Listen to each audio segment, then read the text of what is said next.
Hello everyone, welcome. Hoping that the channel has gone live. Well, waiting for it to go live, but hello guys, welcome to the channel. I am waiting for my thing to actually go live, and it's being a bit of a weirdo. There we go. Hello.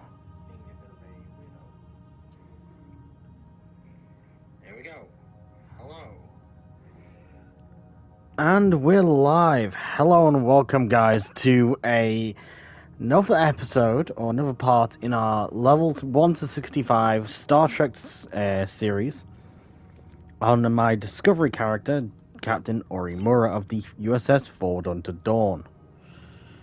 Of course, we are playing as our character, and I have some stuff that I still need to sort out and put some stuff in the put some stuff away. I think that was it.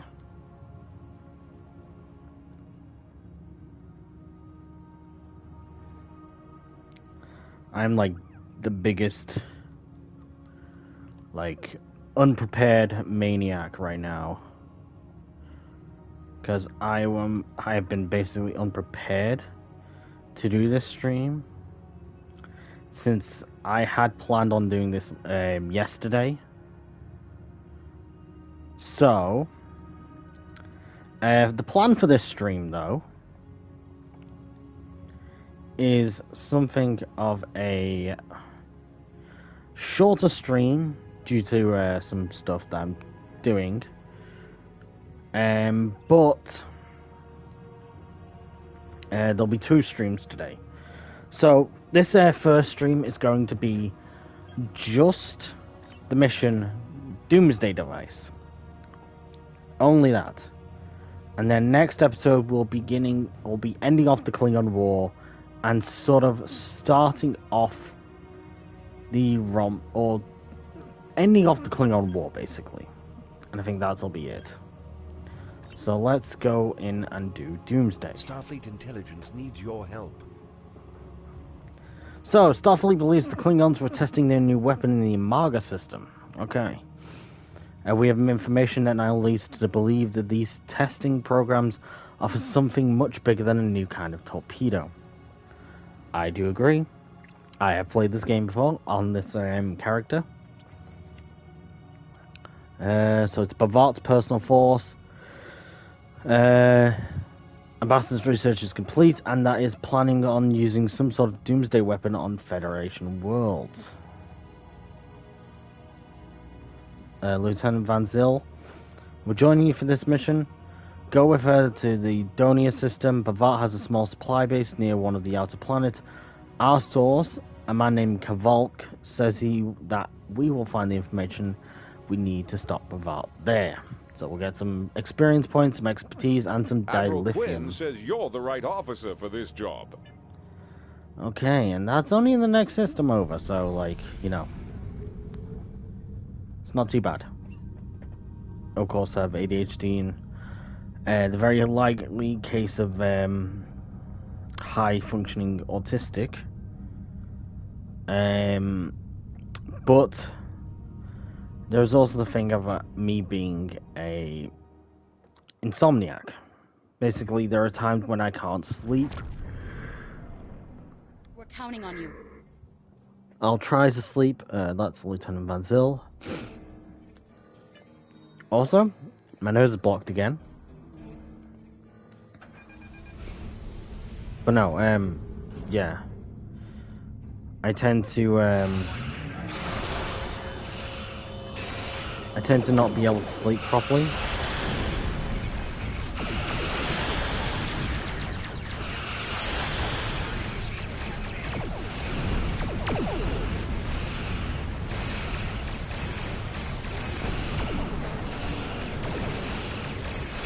So yeah, I can tend to have like really weird sleep schedule. Because I think during high school, there was a time when I did sleep for I think about 14 hours after I'd what, I think it was after a class. I came home and just passed out on my own bed, and I just ended up, you know, like, yeah, I just ended up falling asleep on my own bed at around, I think it was about 4 or 5 o'clock when I got home, and just slept, I think it was until like morning. So there have been times where I've like underslept and overslept. So I've been trying to fix my sleep schedule. I'm gonna go, I think eventually, if I can, I'm gonna go try and see a doctor about it. I'm also thinking about buying melatonin gummies, or like melatonin like sweets, just so that I have, you know, just so that I can fall asleep sometimes. I know we're up to this bit.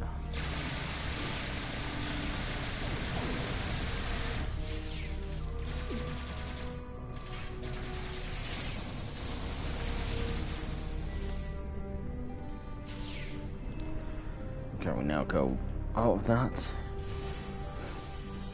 Your orders, sir. The deck you're on is secure. Sorry guys, I keep yawning. But Gamma Squad is reporting that there are a few Klingons left on the bridge. So basically, take a turbo lift to the bridge and go to the bridge. Yeah. It doesn't help that my nose is blocked and it hurt, and, you know, trying to sleep with a blocked nose is not very fun.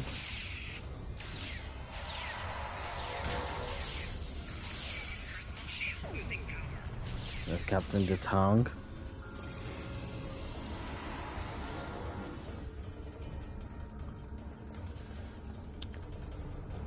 Whatever you need, sir. Okay. Access to Captain's Captain's log. personal log. I have been betrayed by my first officer, a man I considered my friend, Kavok. Why?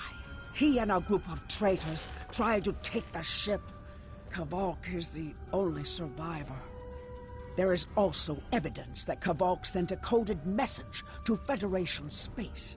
I do not understand why a warrior I have trusted with my life would do this.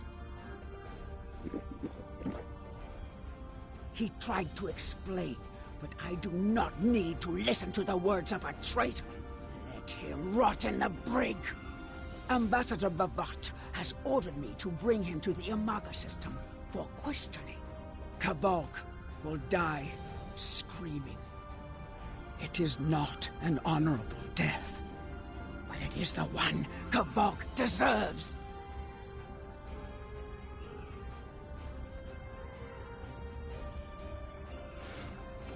So yeah, that was Kavok. Well, you know, the captain talking about Kavok, who I am on my way to go to the brig to go speak to.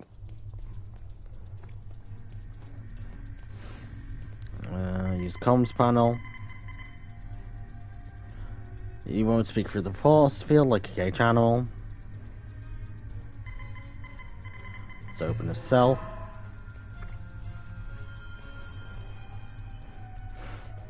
You are my enemy, but today you are my only hope. I will redeem my honor. Why were you in the brig? I was once the first officer of this ship. I served the House of Bavat loyally and well, and fought by my captain's side in battle. I thought I was living an honorable life, and then I learned what Ambassador Bavat's plans for the war were. I could not let Bavat do such a horrific thing. To unleash such a weapon upon the galaxy for his own ends is the act of a coward, not a warrior. Okay.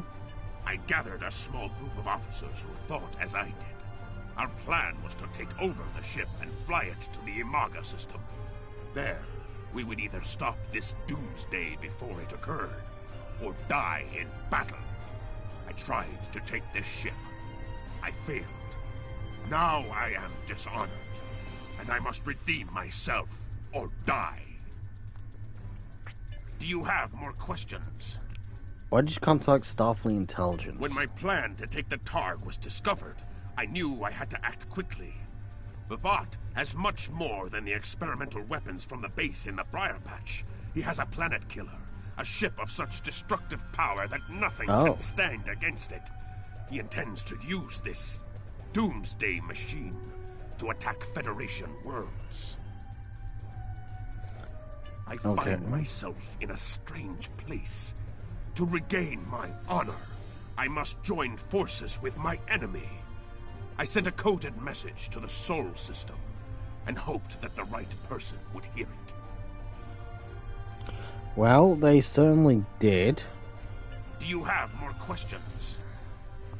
We can't go for all of them. So why can't we simply send a fleet to the Imaga to stop the Doomsday Machine? Bavat's forces have total control over the Imaga system. To keep any ships but those loyal to him away, Bavat has installed a series of generators that maintain an energy drain, much like the Breen weapon that disabled ships during the Dominion War. Bavat's ships have been modified to withstand this drain. Any others that approach the system will be helpless. Okay, so that's so it's a beam weapon. Do you have more questions? Do we have any more questions? Do we want to ask any more questions? Yeah, what should we do now? Help me. Repair this ship and we will fly it to Imaga together. Then we can disable the energy drain so your fleet can enter. With your help, we can destroy the Doomsday Machine and end the threat to your Federation. Okay, sounds like a plan. How can I help you? I received a prize mission from Earth Space Dock, Priority 1. Sorry about that. I'll pass the message through to you. You can use the terminal in the ready room. Okay.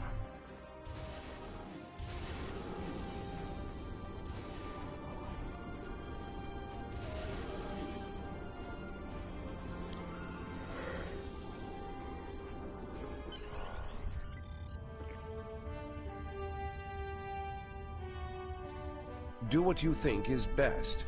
It's risky, but Kavok may be our best chance to stop Bavat and this planet killer. I'm notifying all available ships to change course for Imaga. Once the energy drain is taken care of, they'll move in to support you. I don't need to tell you how important it is to stop the Doomsday Machine before Bavat can use it to attack populated worlds. Millions of people are relying on you to save them. I know you can do it. Good luck.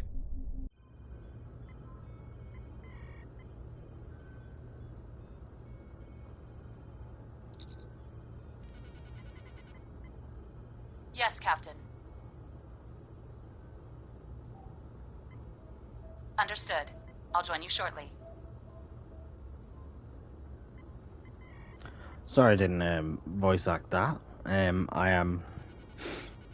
I don't think I'm in the right condition to voice act right now. I'm monitoring. We need... So basically, what we need to do is go upload some codes, defeat some people, and get down to the planet.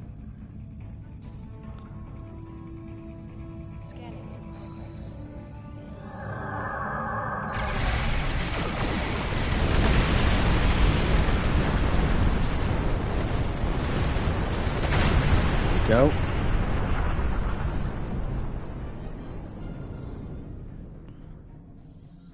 And there's the first generator. Drones? Ugh!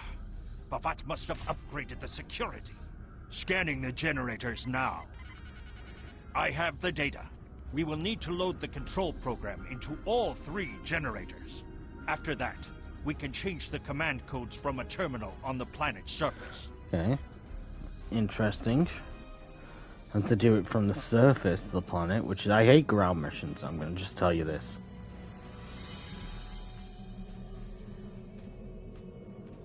My least favorite missions in Star Trek Online have been ground missions. Space missions, I love, because just flying a ship. And of course, space combat.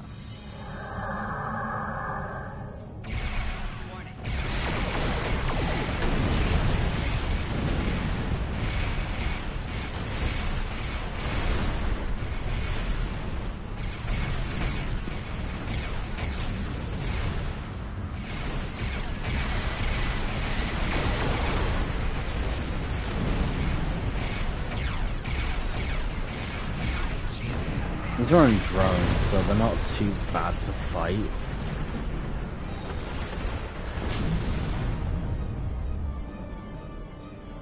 But goddamn, are they annoying? Like little flies. For those of you also wondering, on the channel, of course, there is my schedule.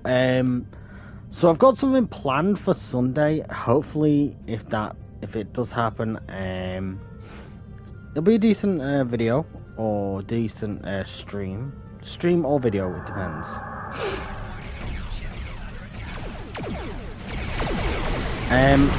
There's also a plan for a possible other series that might be happening on the channel. This one would be a sort of. Let's go on but your first. ships won't be safe until we lock Bavat and his forces out of the command consoles. I've equipped your away team with holoprojectors, and they're ready for the mission. And Captain, remember that you're a Klingon now. Try not to look too out of place. Okay, but yeah, so there's a possible plan for a 7 Days to Die sort of series on the channel. It'll be me streaming with my friend Deadbolt, and possibly a couple others joining us over the course of the series. There'll be our Navigain series, and then there will be our Random Gen series when Random Generation comes to the console version. What we'll be doing is a 10-day horde. Basically, a horde every 10 days.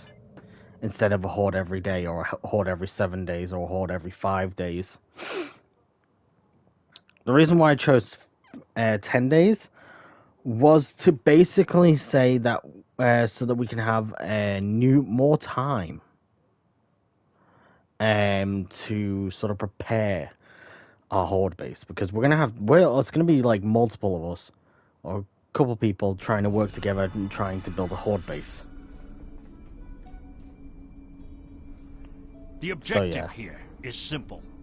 Find a control console and change the command codes. Then Bavat won't be able to stop us from shutting down the energy drain. There are 2 consoles. The Alpha console is staffed by an officer who might be willing to negotiate. The Beta console, let's just say that Commander Talk prefers fighting to talking. The soldiers here shouldn't challenge you, but be careful of the Targs. The holo emitters won't fool them. Okay, I have another Targs. task to complete. Avoid Meet me Targs. back here when you are done with the command codes. So avoid Targs, get to the consoles. That's my plan. But no, this 7 Days to Die series won't be available or won't be on the channel. I'd say for a while. It wouldn't be for until next month, at least.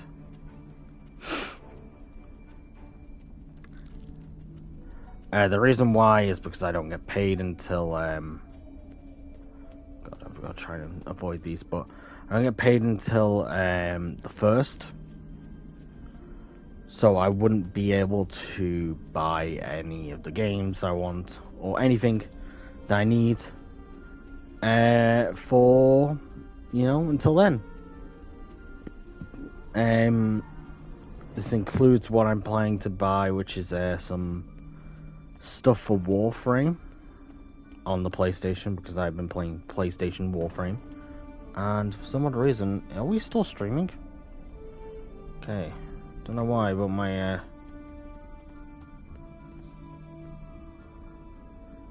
thing cut out for a minute. Sorry, my stream sort of started buffering. Might be because of the heat. It is quite hot today. It's like 24, 25 degrees Celsius.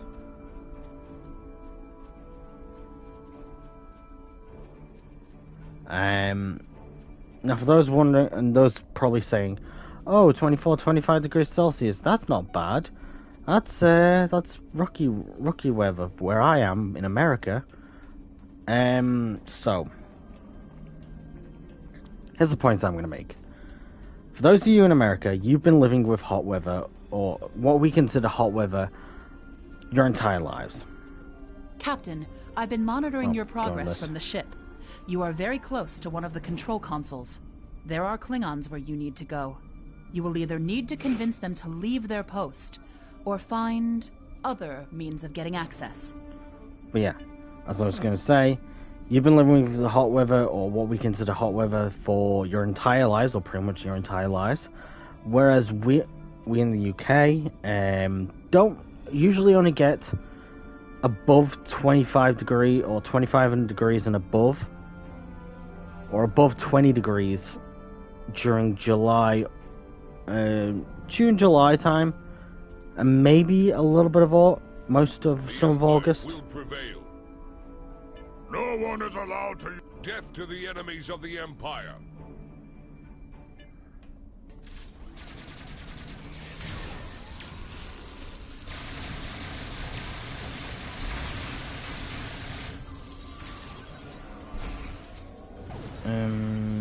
There we go. But no, I just haven't dealt with the heat as much in my life.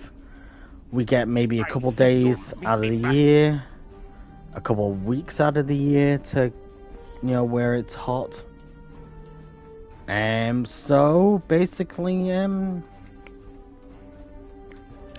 it's harder for us to deal with the heat. Also, adaptation. Think of it as this, adaptation. We are adapted to the colder climate where I'm from. And then, whereas Americans are, of course, adapted to a warmer climate from where they are. And of course, Earth's rotation. A lot of factors go into why people in the UK complain, and some people die in multiple day 25 degrees Celsius heat. Because I think there was last time, there was quite a few deaths. I think there was a couple hundred people died last time we had a heat wave. It's not very fun, and I always say, of course, make sure to have a drink with you. I've got a, what's this, a 1.5 litre bottle of water here that I've been drinking on and off for the past, like, half of the day. I'm about to go I'm actually going to go fill it up after the stream, because there's not much, juice left. So, basically, yeah. It is warm here, and I am sweating because of it. So that's why I'm also going to take a nap, because if it's warm, it'll be a lot cooler when I do my next, Star Trek stream later today. You stumbled into my trap in the briar patch like a blind Krishna cat. And here you are again, luring Starfleet ships to my testing grounds. The Doomsday machine. Our innocence with machines of